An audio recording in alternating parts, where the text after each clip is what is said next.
Darius Webb avait 41 ans et jusqu'à ce samedi après-midi, il croyait que la vie qu'il s'était bâtie était solide. 12 ans en tant que Navy SEAL, 2 déploiements au combat, une étoile de bronze dans une boîte à chaussures, un mariage dans lequel il avait tout investi.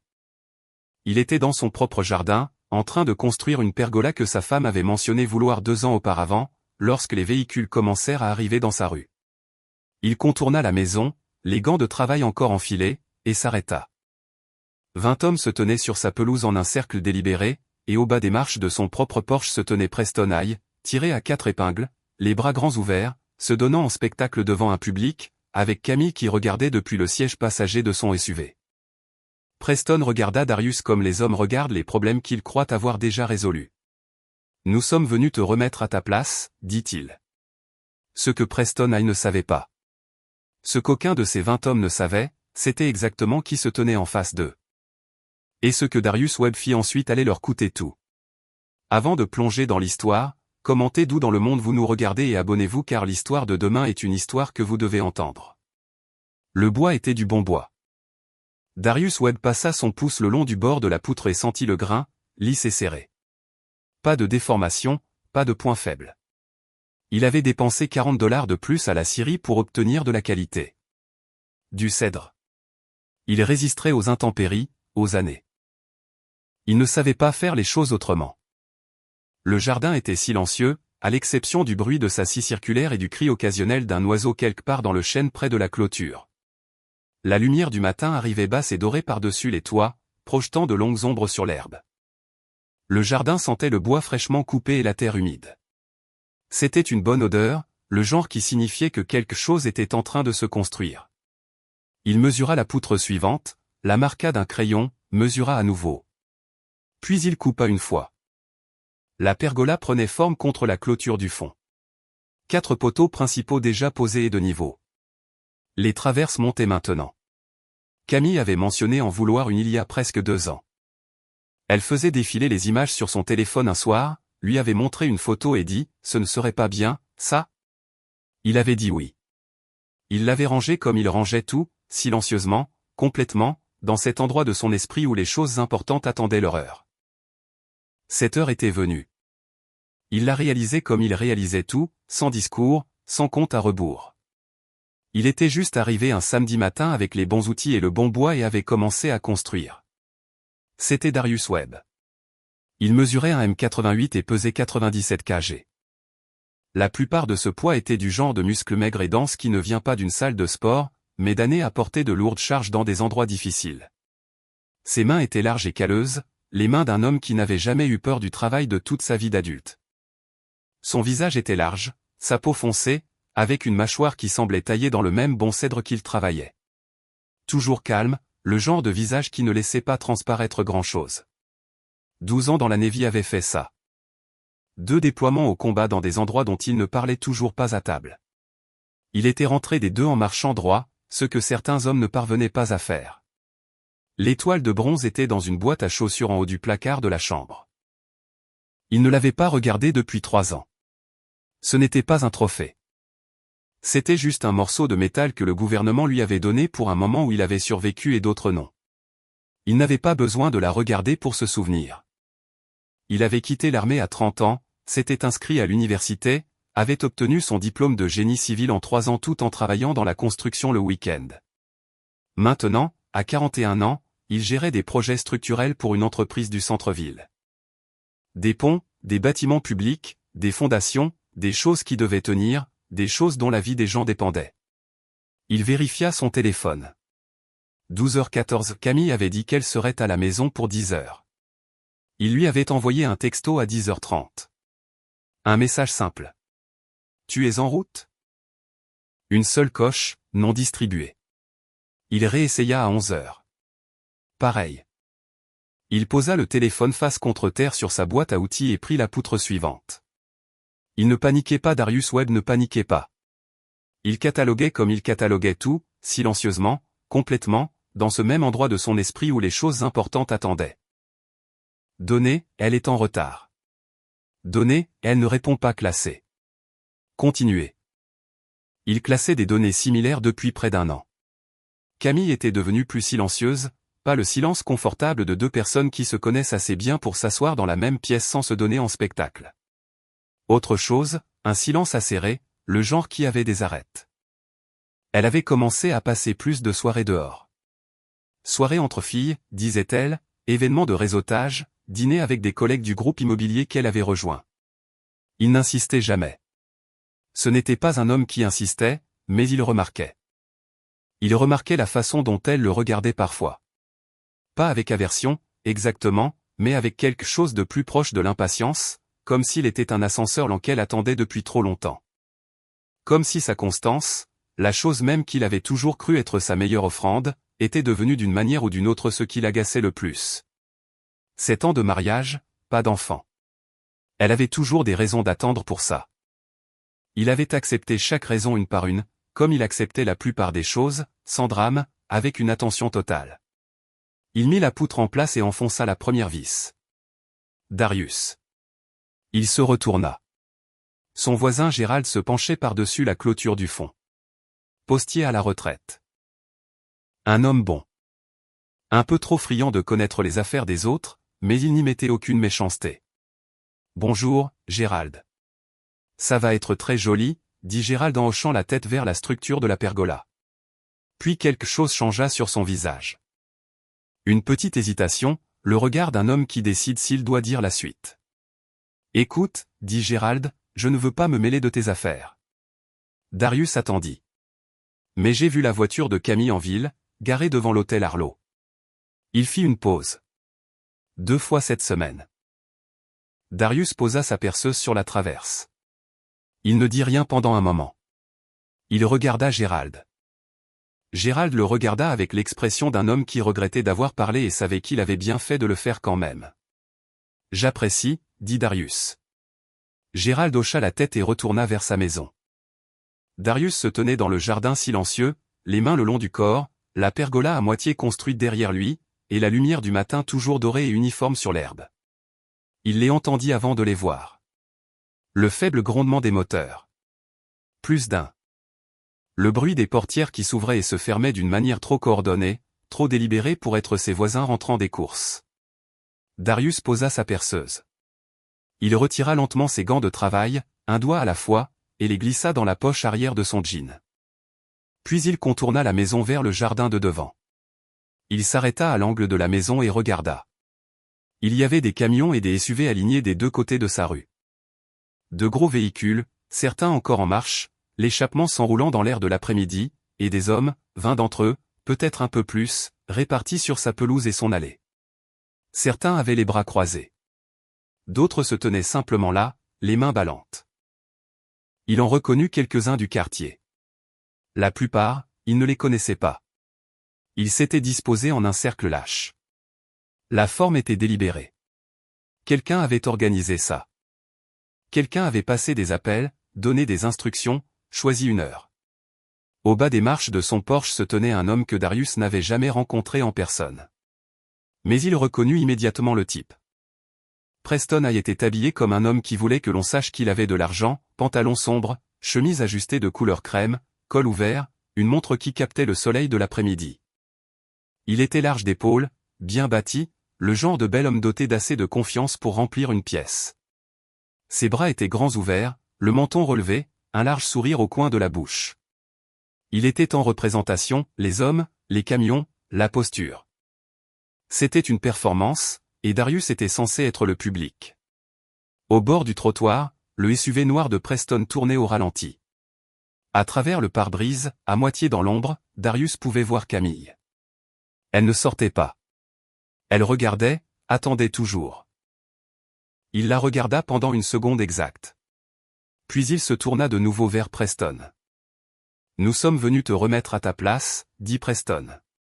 Sa voix était forte et aisée. La voix d'un homme habitué à être le plus bruyant dans une pièce. « Alors, on va régler ça aujourd'hui. » Quelques hommes bougèrent. Quelqu'un rit sous cape. D'autres se contentèrent de regarder. Darius se tenait au bord de sa propre pelouse et ne dit rien. Il sortit un gant de travail de sa poche arrière, retira l'autre, les posa tous les deux sur la rampe du Porsche à côté de lui. Puis il retroussa sa manche gauche jusqu'au coude, retroussa sa manche droite jusqu'au coude. Ses mouvements étaient sans hâte, complètement calmes. Ses yeux parcoururent le cercle. C'était quelque chose qu'il avait fait dans le noir, dans des villes étrangères, dans des couloirs étroits où chaque ombre était une variable. Son cerveau analysa les chiffres sans qu'il le lui demande. Il ne voyait pas 20 hommes. Il voyait un problème de géométrie. Il voyait des distances, des angles, la répartition du poids. Il vit les 3 hommes de devant qui se penchaient en avant, prêts. C'étaient ceux qui avaient quelque chose à prouver. Il vit les 4 sur le côté droit dont le langage corporel était déjà devenu lâche et incertain. Il n'avait pas tout à fait compris dans quoi il s'engageait. Il vit les hommes près des camions qui étaient assez proches de la sortie pour que leurs pieds soient déjà tournés vers elle. 20 hommes, ça semblait beaucoup. Ce n'était pas le cas. Pas pour lui.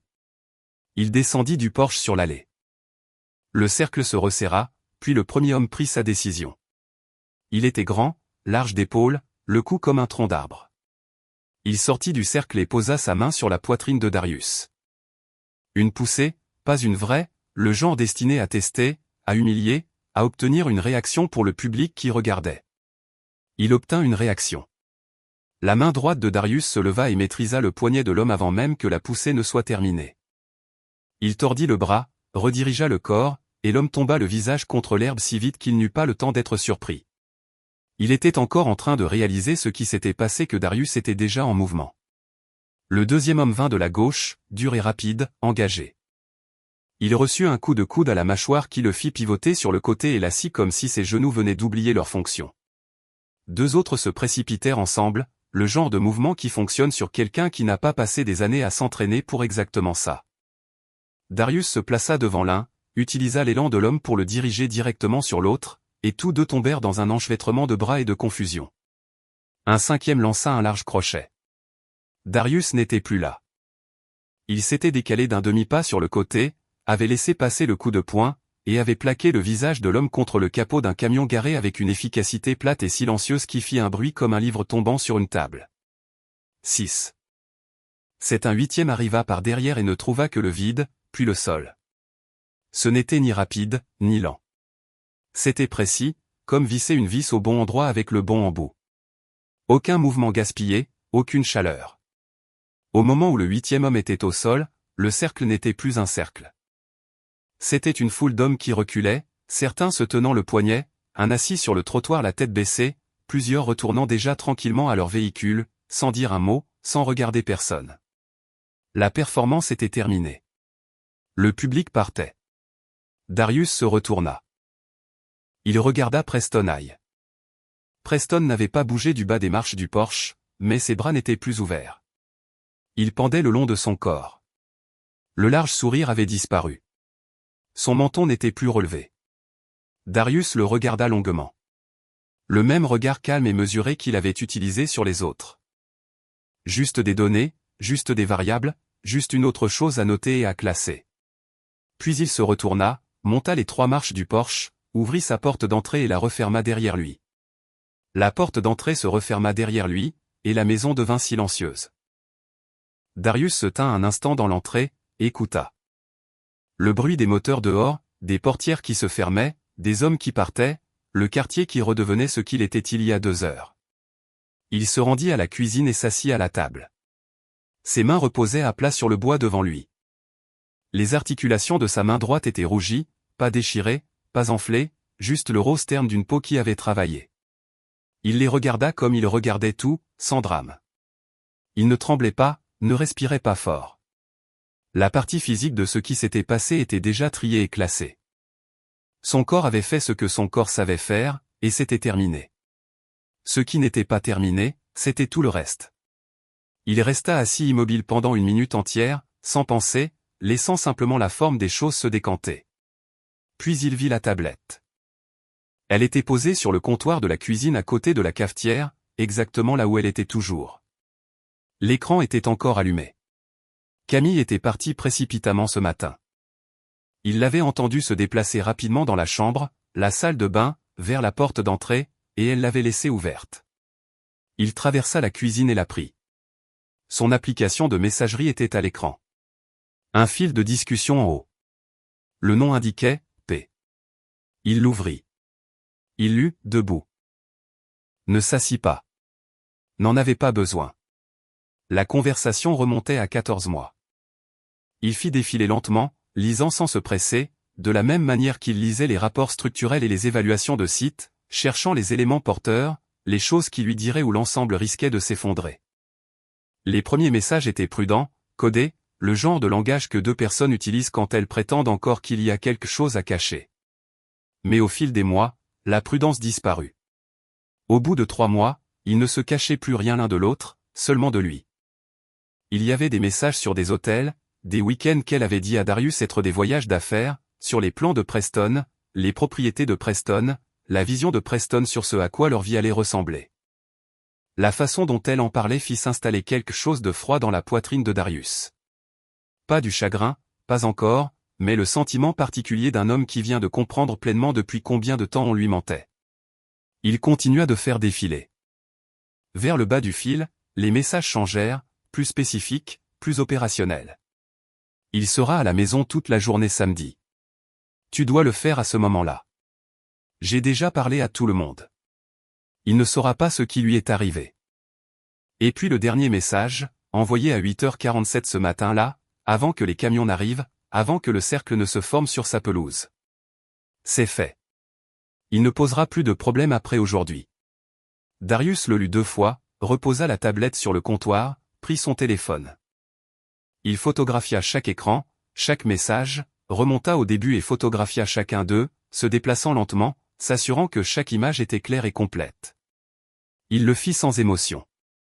Il y aurait du temps pour les émotions plus tard. Pour l'instant, il n'y avait que le travail. Quand il eut fini, il mit le téléphone dans sa poche et se dirigea vers le couloir. Le classeur se trouvait dans le petit bureau qu'il n'utilisait jamais vraiment. Camille l'appelait le « cabinet de travail », ce qui avait toujours semblé à Darius un nom généreux pour une pièce avec un bureau et quelques boîtes. Il ouvrit le tiroir du haut. Papier d'hypothèque, compte de service public, le dossier qu'il gardait pour les déclarations de revenus des 7 dernières années. Il les sortit et les posa sur le bureau, photographiant chacun d'eux méthodiquement, recto verso. Il ouvrit le deuxième tiroir. Relevé bancaire, registre de compte joint remontant à 2 ans. Il les sortit et les empila soigneusement. Sous les relevés, glissé dans une simple enveloppe Kraft qu'il n'avait jamais vue auparavant, se trouvait un petit paquet de documents maintenus par un clip. Il les sortit. Statut de société, récépissé de dépôt de l'État, document de l'agent enregistré. Le nom de l'entreprise en haut de la première page était « Webail Property LLC ». Il se tenait là, dans le silence du bureau, et lut la date de dépôt, 18 mois auparavant. Le nom de Camille y figurait. Le nom de Preston y figurait. Son nom n'y était nulle part. Il photographia chaque page. Reclipsa les documents exactement comme il les avait trouvés. Remit tout dans le classeur dans le même ordre, de la même manière, sans rien déranger. Puis il retourna à la cuisine et se tint au comptoir. Son téléphone était dans sa main. Il trouva le contact et appuya sur appeler. Ça sonna 2 fois. Darius. Sa voix était la même que d'habitude. Stable. Un peu rauque comme elle l'avait toujours été. La voix d'une femme qui avait vu assez de la vie pour savoir comment paraître calme au milieu de celle-ci.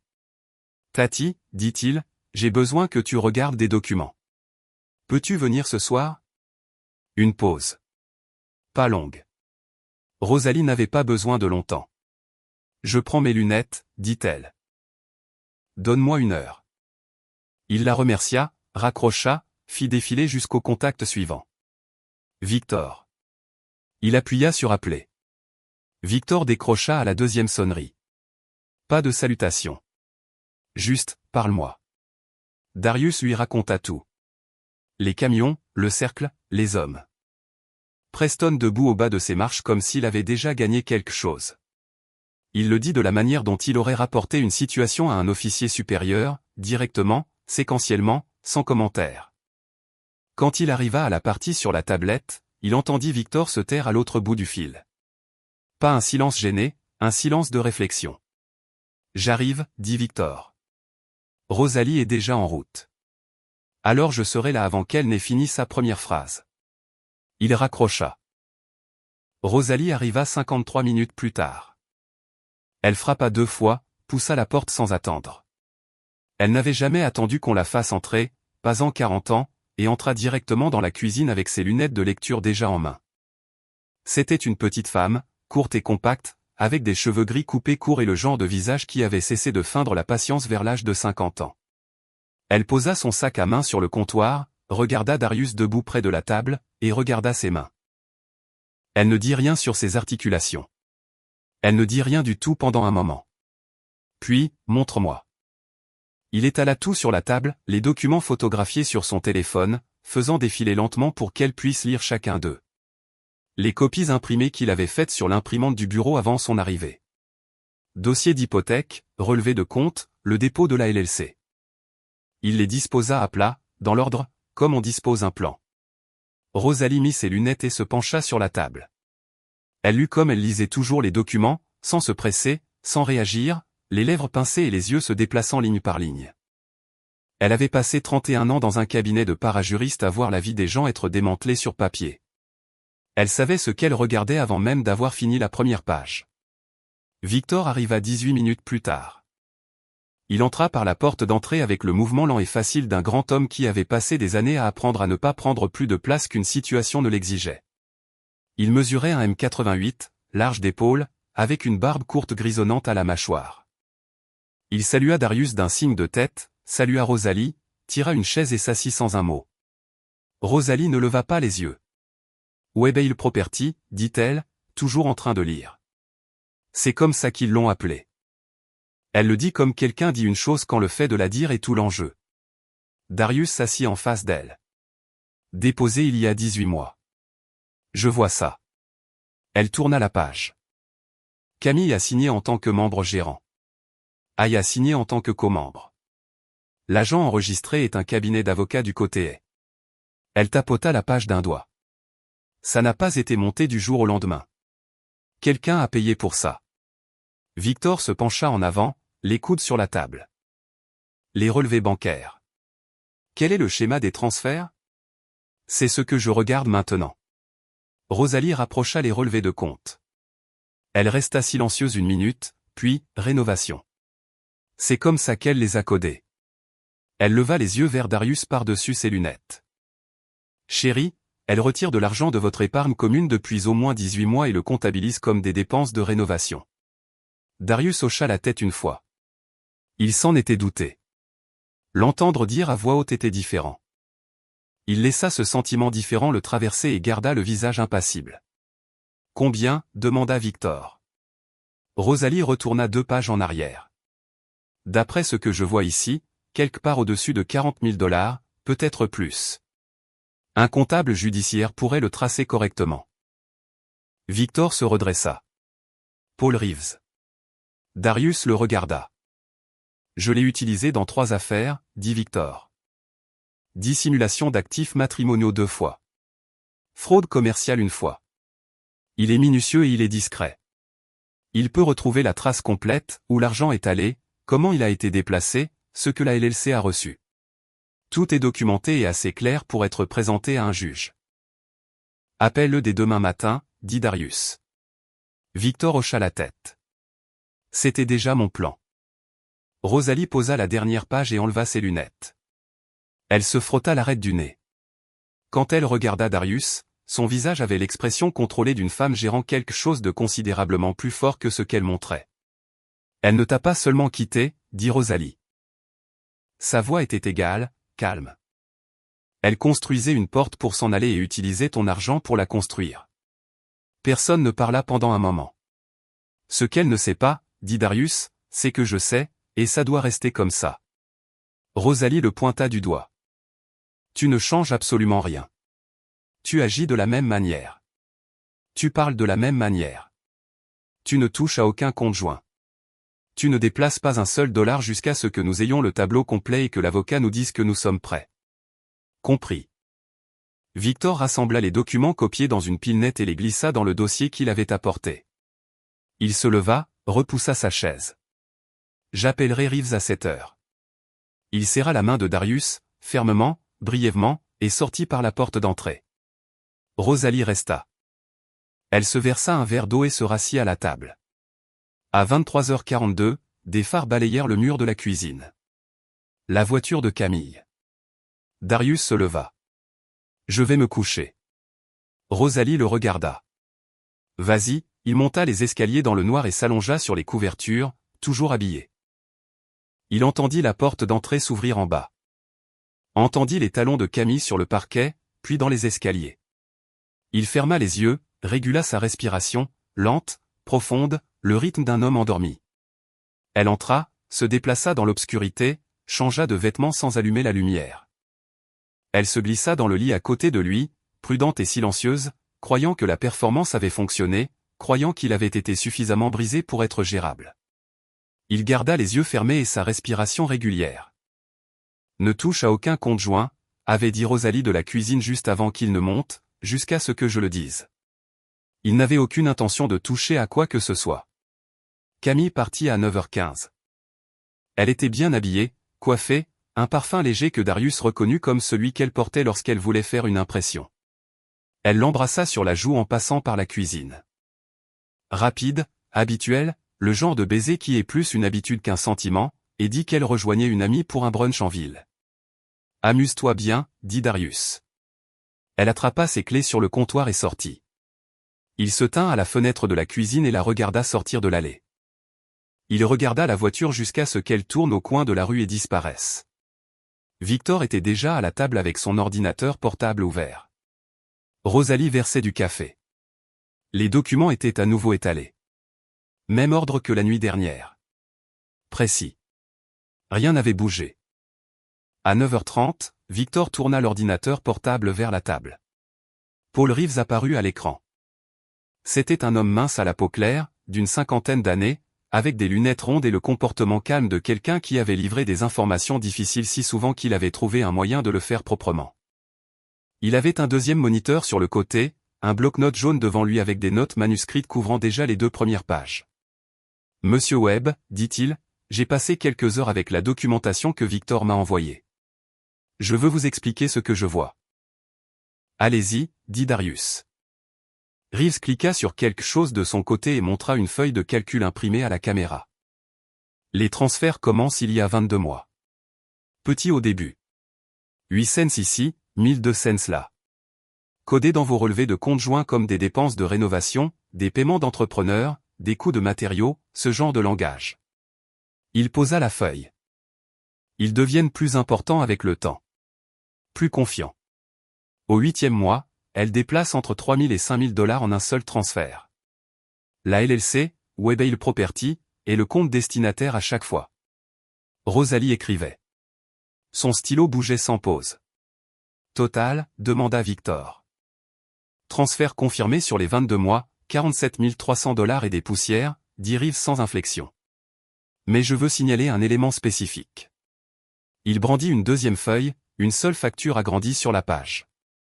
Celle-ci a été classée dans les dépenses de la LLC comme un paiement d'entrepreneur pour la construction d'une pergola. La facture est établie au nom d'une société appelée Reliable Home Solutions, pour 14 000 $. Il fit une pause. J'ai vérifié l'enregistrement de l'entreprise Reliable Home Solutions. Elle a été constituée il y a 4 mois. Un seul agent enregistré. Aucun employé enregistré. Aucune licence auprès du Conseil des entrepreneurs de la ville. La cuisine était très silencieuse. C'est une société écran, dit Rosalie. Ce n'était pas une question. C'est le mot le plus propre pour ça, dit Reeves. L'argent a transité par elle et est retombé sur le compte d'exploitation de la LLC. La facture de la pergola semble être fabriquée. Darius regarda la table. Il pensa à samedi matin dernier, au maître ruban, au bois qu'il avait coupé à la main, à la satisfaction de construire quelque chose de droit et de niveau. Il avait construit cette pergola lui-même, avec ses propres outils, dans son propre jardin. Pendant 40 heures de matinée de week-end. Il y avait une facture de 14 000 $ pour cela dans les livres de la société frauduleuse de sa femme. Il respira. Il garda les mains à plat sur la table. Est-ce que c'est attaquable en justice, demanda Victor. Plus qu'attaquable, dit Reeves. Les factures fabriquées constituent à elles seules une fraude électronique. Le schéma des transferts combinés à la structure de la LLC et à la copropriété avec Preston High dresse un tableau de dissimulation financière coordonné dans une procédure de divorce. C'est dévastateur à la fois pour la division des biens et pour tout argument qu'elle pourrait avancer sur une demande équitable. Si le bureau du procureur s'y intéressait, ils auraient la base pour des poursuites pénales. Rosalie posa son stylo. Elle regarda Darius. « Chérie, dit-elle. » Sa voix était basse et égale. Elle ne t'a pas seulement quitté. Elle fit une pause. Elle t'a volé en partant. Les mots firent leur effet. Il les laissa faire. Il ne bougea pas. Ne tressaillit pas. Ne détourna pas les yeux de la table. Il resta assis avec ça pendant 3 secondes complètes. Le poids total de tout ça, la pergola, les 47 000 $, les 14 mois de messages, les hommes sur sa pelouse. Et puis il leva les yeux. « Monsieur Reeves, dit-il, j'ai besoin d'un rapport d'expertise complet. Chaque transfert, chaque facture, chaque compte destinataire, avec source et documents. Je peux avoir un rapport préliminaire en 5 jours ouvrables, dit Reeves, rapport complet dans les 2 semaines. 5 jours pour le préliminaire. C'est bien. J'aurai besoin des documents d'engagement formels. Victor s'en occupera aujourd'hui. Reeves hocha la tête. Oui, monsieur. Victor ferma l'ordinateur portable. Cet après-midi-là, tandis que Rosalie réorganisait les documents par date et que Victor passait des appels dans le salon, Darius s'assit à son bureau dans la chambre du fond et se connecta au portail RH de son employeur. Il mit à jour son dépôt direct. Nouveau numéro de compte, nouvelle banque, compte personnel, à son seul nom, ouvert 6 mois auparavant lorsqu'il avait refinancé un prêt pour des outils, un compte discret et ennuyeux dont Camille n'avait jamais connu l'existence. Il confirma le changement, se déconnecta. Camille rentra à 14 heures. Elle laissa tomber son sac près de la porte, enleva ses chaussures et entra dans la cuisine où Darius se tenait au comptoir en train de se faire un sandwich. « Comment était le brunch » demanda-t-il. « Bien. » Elle ouvrit le réfrigérateur. « On est allé dans ce nouvel endroit sur Méridian. »« C'était comment ?»« Pas mal. »« Un peu cher. » Elle se versa un verre d'eau. Il lui tendit la moitié du sandwich sans qu'on le lui demande. Elle le prit. Il ne vit rien sur son visage. Elle ne vit rien sur le sien. L'appel arriva un mercredi après-midi. Darius était à son bureau au cabinet d'ingénierie, en train de vérifier les calculs de charge sur un projet de drainage lorsque son téléphone vibra. Il le prit sans se presser. « J'ai trouvé quelque chose, dit Victor. » Pas de salutation. Il ne gaspillait jamais le début d'une conversation. « Parle. » Preston a une femme. Une épouse légale. Le mariage n'a jamais été dissous. Le dossier de divorce s'est enlisé en 2021 et aucune des parties n'a poussé pour le finaliser. Une pause. Son nom est Déborah. Elle le surveille depuis un moment. Il s'avère qu'elle a fait ses propres devoirs. Darius posa son crayon. Combien de devoirs ? Assez pour que lorsque je l'ai contactée via mon contact, elle m'a posé une question. Quelle question ? Elle a demandé si la personne qu'elle allait rencontrer avait la qualité pour agir sur ce qu'elle avait. Je lui ai dit oui. Victor fit une autre pause. Elle a dit qu'elle attendait ça. Le restaurant se trouvait du côté de la ville, sur un tronçon de route qui avait encore un magasin de pièces automobiles, une laverie et une église avec une enseigne peinte à la main, le genre de quartier qui n'avait pas encore été réaménagé. Le parking était à moitié plein. À l'intérieur, ça sentait le café, le bacon grillé et quelque chose de sucré provenant de la vitrine à tarte près de la caisse. Déborah y était déjà assise à l'arrivée de Darius. Elle avait une banquette près du mur du fond, loin des fenêtres. Elle l'avait choisie délibérément. Il pouvait le dire à la façon dont elle était assise face à la porte, le dos droit, les 2 mains sur la table. Un dossier Kraft était posé à sa droite. Une tasse de café se trouvait devant elle, déjà à moitié vide. Elle était là depuis un moment. C'était une femme mince avec des cheveux naturels tirés en arrière et des yeux qui se posèrent sur lui dès qu'il franchit l'entrée. Elle ne fit aucun signe de la main, ne sourit pas. Elle le regarda simplement traverser le restaurant et attendit. Il se glissa sur la banquette en face d'elle. Elle le regarda comme les gens regardent quelqu'un sur qui ils ont déjà pris une décision, évaluant si la réalité correspond à leurs attentes. Ce qu'elle trouva sembla la satisfaire. Avant que Darius n'ouvre la bouche, elle fit glisser le dossier sur la table. Il la regarda. « Commencez par là, dit-elle. Ensuite, nous pourrons parler. Il l'ouvrit. Les premières pages étaient des relevés bancaires, les comptes professionnels de Preston avec des lignes spécifiques surlignées en jaune, des virements électroniques, tous acheminés via les 3 mêmes projets de développement financés par la ville. Les montants étaient importants. Les destinations n'étaient pas les fournisseurs listés dans les dossiers de projet. Quelqu'un avait pris le temps de retracer où l'argent était réellement allé et avait écrit les noms des comptes destinataires dans les marges, à la main, d'une écriture petite et nette. Derrière les relevés bancaires se trouvaient 3 déclarations sous serment, chacune signée et notariée. Chacune provenait d'un ancien employé, 2 chefs de projet et un superviseur de chantier. Le langage était direct, le genre de langage que les gens utilisent quand ils ont cessé d'avoir peur. Les fonds ont été redirigés sur instruction de Monsieur Hay. On nous a dit que les fournisseurs avaient été payés. Ils ne l'avaient pas été. Une des déclarations avait une ligne que Darius lut 2 fois, on m'a demandé de signer des factures que je savais n'être pas légitimes. Quand j'ai soulevé le problème, j'ai été retiré du projet 2 semaines plus tard. 3 projets, tous financés par le programme de prêt au réinvestissement communautaire de la ville. Tous 3 présentant des irrégularités qui s'additionnaient pour former quelque chose de bien plus grave qu'une comptabilité négligente. Puis il arriva à la photo. C'était un tirage standard. Le genre d'image capturée par une caméra de sécurité ou un téléphone, recadré et affiné, un bureau de société de titres. Le genre d'endroit avec une petite table de conférence et beaucoup de paperasse. L'horodatage dans le coin indiquait, il y a 8 mois. Preston se tenait sur le côté gauche de la table, en train de signer. Il était habillé comme Preston l'était toujours. Élégant, confiant, en représentation. Camille se tenait en face de lui, son propre stylo à la main, sa signature s'apposant sur une 2e série de documents. Il ne se regardait pas. Il regardait les papiers, professionnels, exercés. Darius ne reconnut pas l'adresse de la propriété sur la couverture visible du document. Il ne l'avait jamais vu auparavant. On ne lui en avait jamais parlé. Il ferma le dossier. Il le posa à plat sur la table et laissa sa main dessus. « Depuis combien de temps vous collectez ça » demanda-t-il. Les déclarations, environ 4 mois. Les dossiers financiers remontent plus loin. Elle enroula ses 2 mains autour de sa tasse de café. Je savais que j'en aurais besoin. Je ne savais juste pas avec qui j'en aurais besoin. Pourquoi ne pas l'avoir déposé vous-même? Parce qu'une épouse amère et séparée qui dépose une plainte contre son mari ressemble exactement à ce que c'est. Sa voix était plate, pas froide, juste honnête comme le sont les gens quand ils n'ont plus la patience de faire semblant.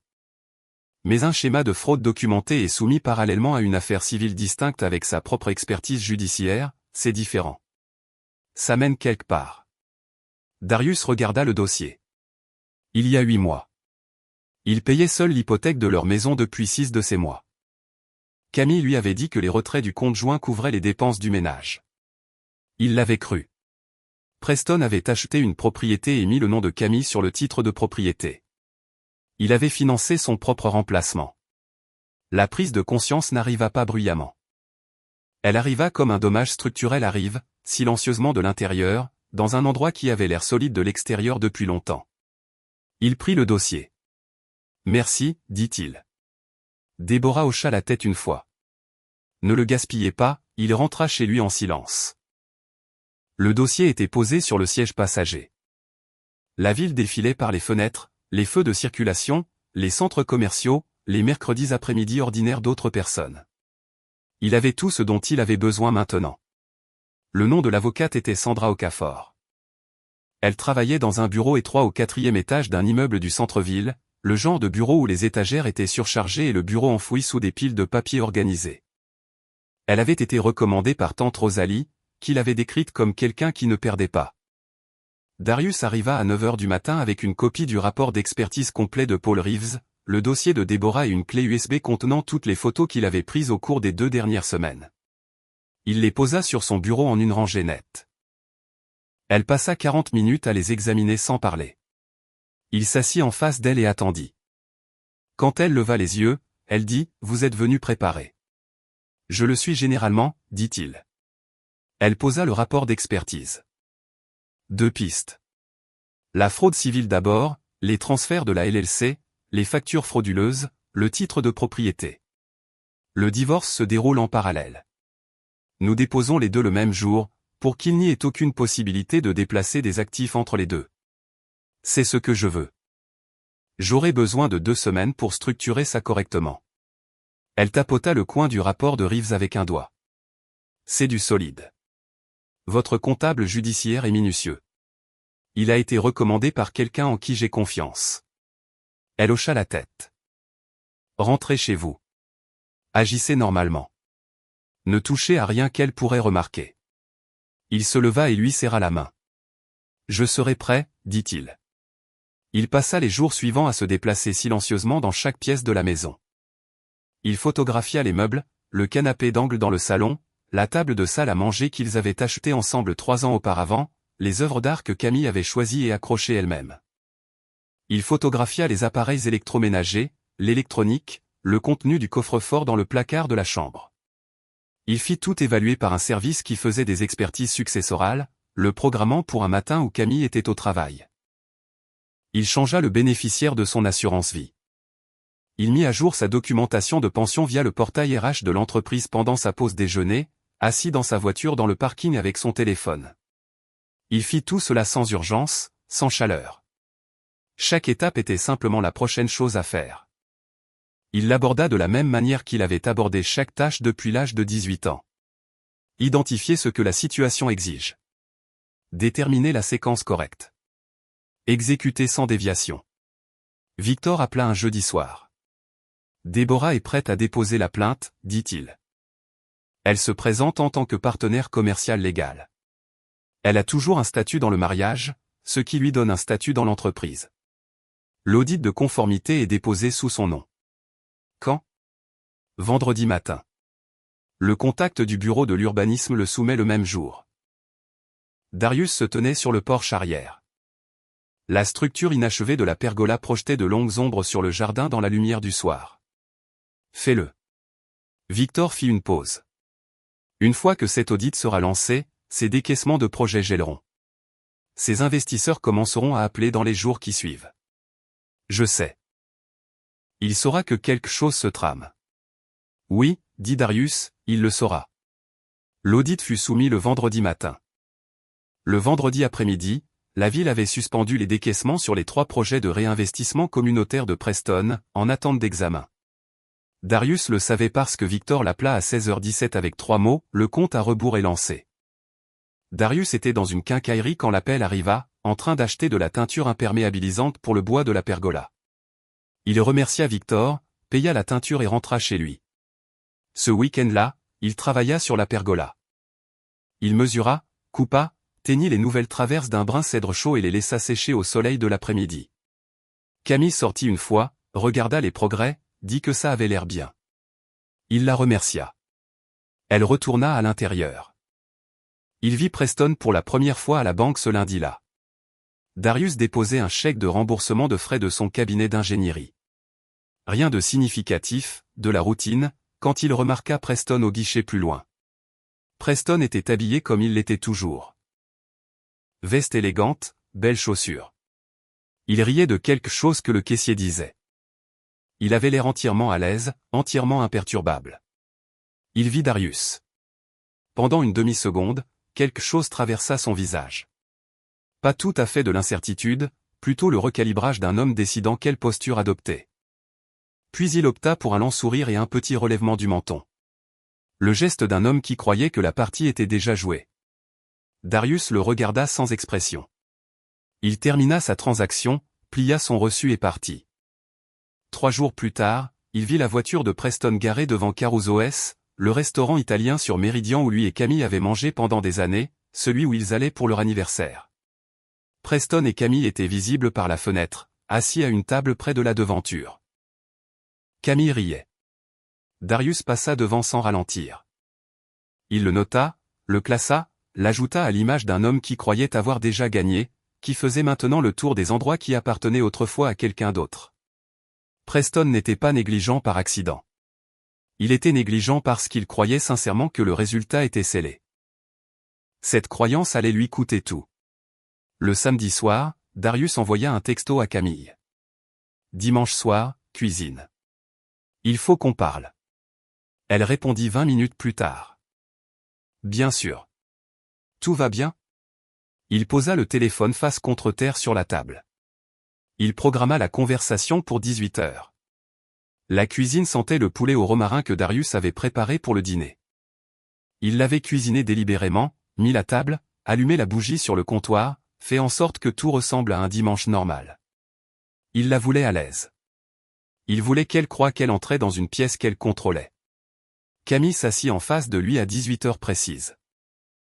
Elle avait mis un chemisier bleu doux. Elle était coiffée. Elle s'était préparée, non pas pour une dispute, mais pour une performance. Il pouvait le voir dans la façon dont elle croisait ses mains sur la table. La façon dont elle arrangeait son visage pour qu'il ait l'air triste, mais ne l'était pas. Elle avait répété ça. Darius s'assit, les mains à plat sur la table, et dit « Vas-y », elle cligna des yeux, une petite lueur de surprise. Elle s'attendait à y aller en douceur. Peut-être à attendre qu'il ouvre la porte, mais elle se reprit vite. C'était une chose à propos de Camille. Elle était rapide. « J'ai beaucoup réfléchi », commença-t-elle. Sa voix était douce, mesurée. « À nous, à où nous en sommes. Je ne pense pas que nous ayons été heureux depuis longtemps, Darius. Et je pense que nous le savons tous les deux. » Il ne dit rien. « Je ne veux pas te faire de mal. C'est la dernière chose que je veux. » Elle laissa cela en suspens un moment. « Mais je pense que nous avons évolué dans des directions différentes. J'ai besoin de plus. J'ai besoin de quelque chose de différent. Quelque chose qui correspond à qui je suis maintenant. » Toujours, il ne dit rien. Elle continua.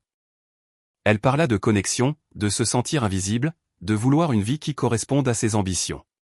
Elle parlait prudemment, choisissant chaque mot comme une personne choisit ses appuis sur un terrain inconnu, testant chaque pas avant d'y mettre tout son poids.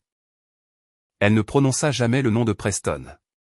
Elle ne prononça jamais le mot « liaison ».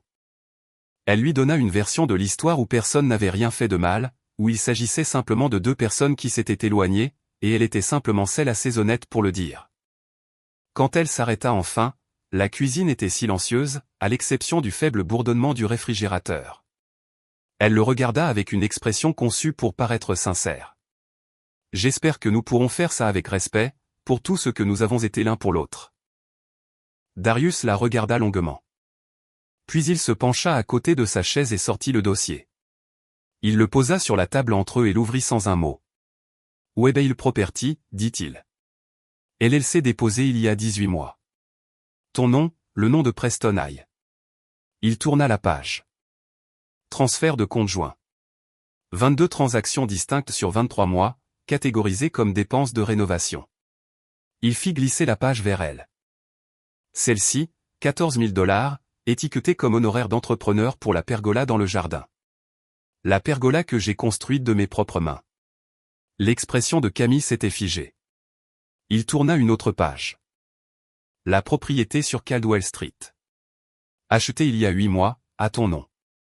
Preston a signé les documents. J'ai la photo de la société de titre. Il la plaça devant elle. Son propre visage le regardant depuis une table de conférence à côté de celui de Preston. Je payais cette hypothèque seul pendant 6 mois pendant que tu détenais le titre d'une autre maison. Darius, je n'ai pas fini. Il tourna une autre page. Les captures d'écran de la tablette. Chaque message. Il ne les lut pas à voix haute. Il se contenta de tourner les pages et de la laisser les voir. 14 mois, dit-il. Le dernier envoyé le matin où ces hommes sont arrivés dans mon jardin. C'est fait. Il ne posera plus de problème après aujourd'hui. Il leva les yeux vers elle. La douceur avait complètement disparu de son visage. Ce qui la remplaça était quelque chose de plus froid et de plus honnête que tout ce qu'il avait vu d'elle depuis des années. Où as-tu eu? Tu as laissé la tablette ouverte, dit-il. Sur le comptoir. Sa mâchoire se serra.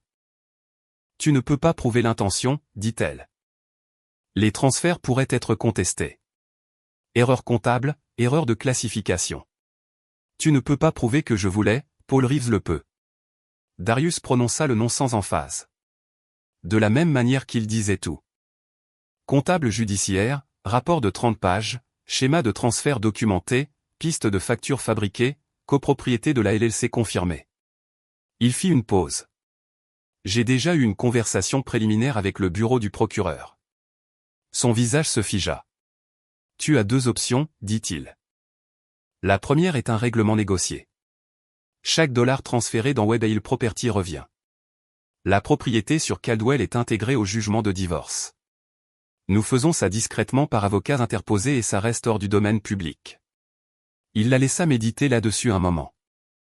La deuxième option est le tribunal, une procédure complète. Le rapport d'expertise est versé au dossier.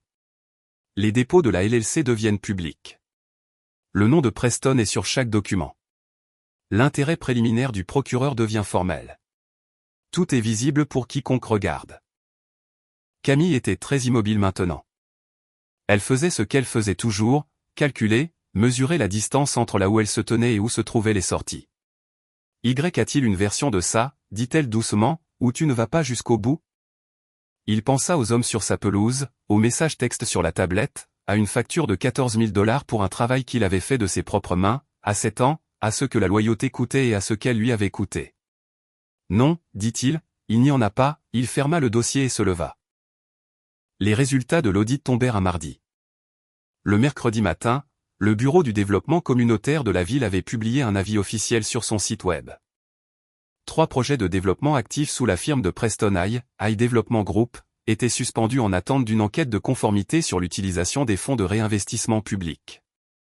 Le langage était sec, officiel. Il se lisait comme les documents gouvernementaux se lisent toujours, plat, sans vie, comme un bulletin météo. Mais les chiffres derrière n'étaient pas secs du tout. Déborah avait déposé la plainte sous son propre nom en tant que partenaire légal ayant un statut dans l'entreprise. Cela donnait du poids à la plainte. Le bureau de l'urbanisme ne pouvait pas la mettre de côté discrètement. Ne pouvait pas la laisser dans un tiroir quelque part jusqu'à ce qu'elle devienne le problème de quelqu'un d'autre. Ils devaient agir. Et ils le firent. Le journal économique local publia l'information ce jeudi-là. C'était 4 paragraphes, sans photo, nichés sous la ligne de flottaison de la page immobilière entre un article sur les conversions d'entrepôts et une publicité pour une société de titres. 4 paragraphes. Darius le lut une fois à sa table de cuisine, devant son café, avant de partir au travail.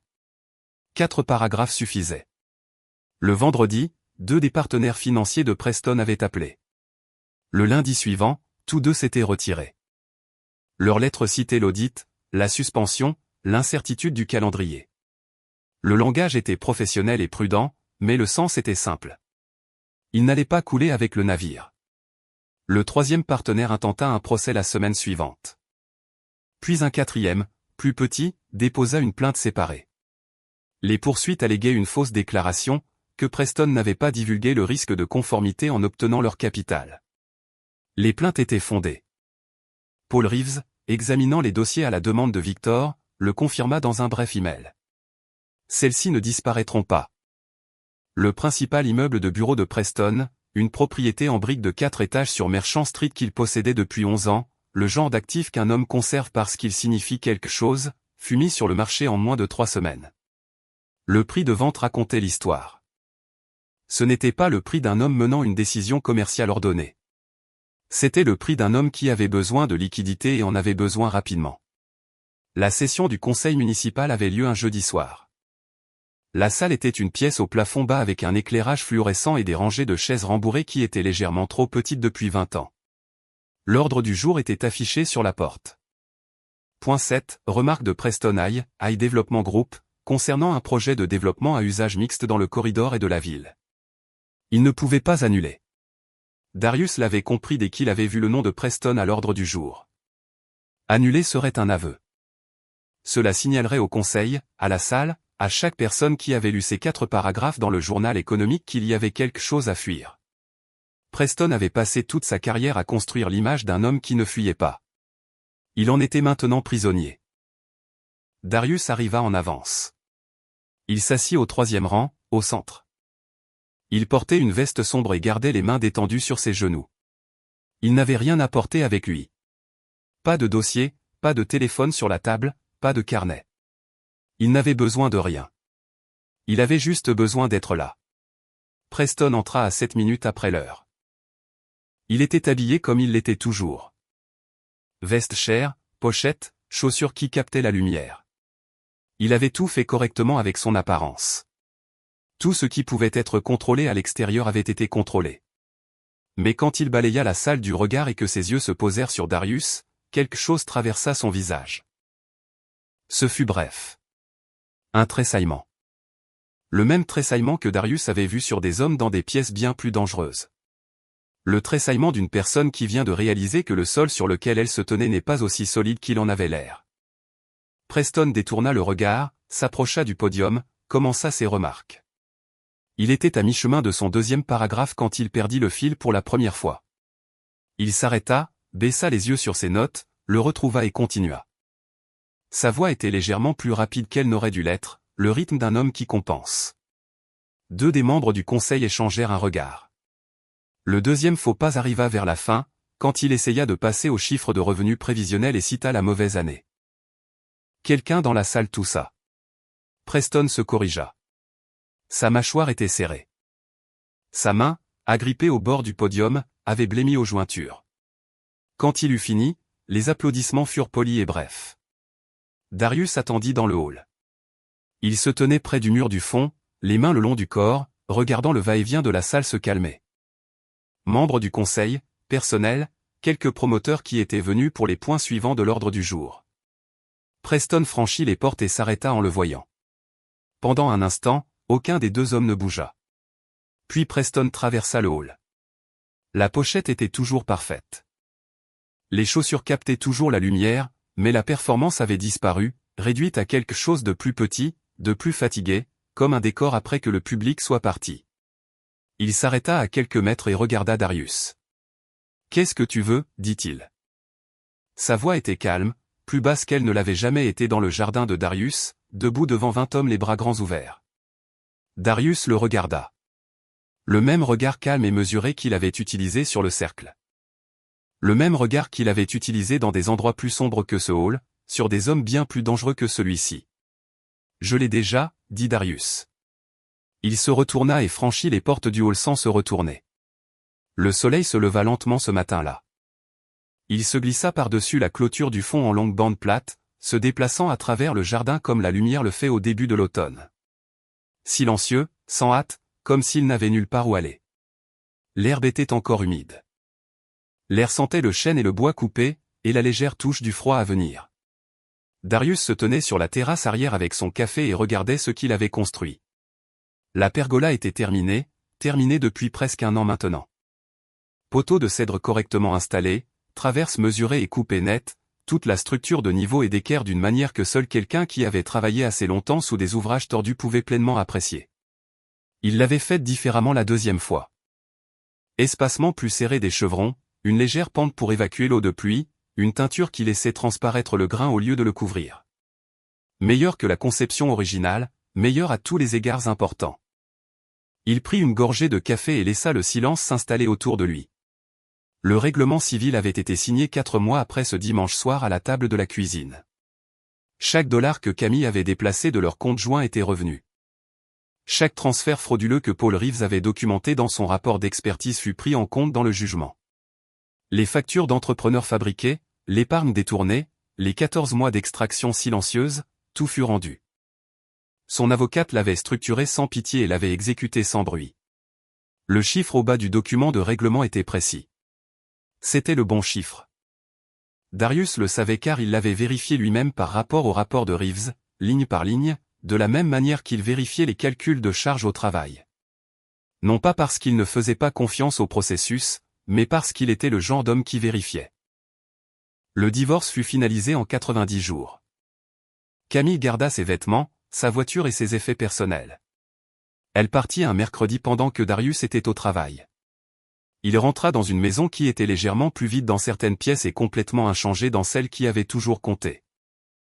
Les classeurs étaient toujours organisés. La cuisine fonctionnait toujours. Les fondations étaient toujours solides. La maison resta sienne. La propriété que Preston avait achetée au nom de Camille, celle que Darius avait trouvée dans le dossier de Déborah, celle qu'il avait financée sans le savoir avec chaque paiement d'hypothèque qu'il avait fait seul, avait été gelée pendant la procédure de fraude. Lorsque le règlement fut signé et que son capital récupéré fut extrait, elle fut libérée. Preston et Camille y emménagèrent. C'était plus petit que la vie vers laquelle Camille avait aspiré dans sa tête pendant 2 ans, plus petit que les images qu'elle avait assemblées dans quelque endroit privé où elle gardait de telles images. Darius le savait comme il savait la plupart des choses, sans avoir besoin qu'on le lui dise directement, sans avoir besoin de regarder. Il ne regarda pas. Il avait converti le garage le printemps suivant. Cela lui prit 6 week-ends. Il installa lui-même l'électricité, consulta un inspecteur 2 fois, et construisit une petite unité avec une entrée séparée sur le côté de la clôture. Il la loua en juin à une étudiante diplômée qui payait à temps et restait discrète. Le revenu locatif allait directement sur un compte séparé, pas pour quelque chose de spécifique, juste pour construire quelque chose, comme il construisait toujours les choses, une couche à la fois, sans se presser. La promotion au cabinet d'ingénierie arriva en été. Chef de projet sur un contrat de drainage municipal. Le genre de travail qui exigeait de la patience, de la précision et la capacité de voir un problème de la base au sommet. Son directeur le dit en termes les plus simples possibles.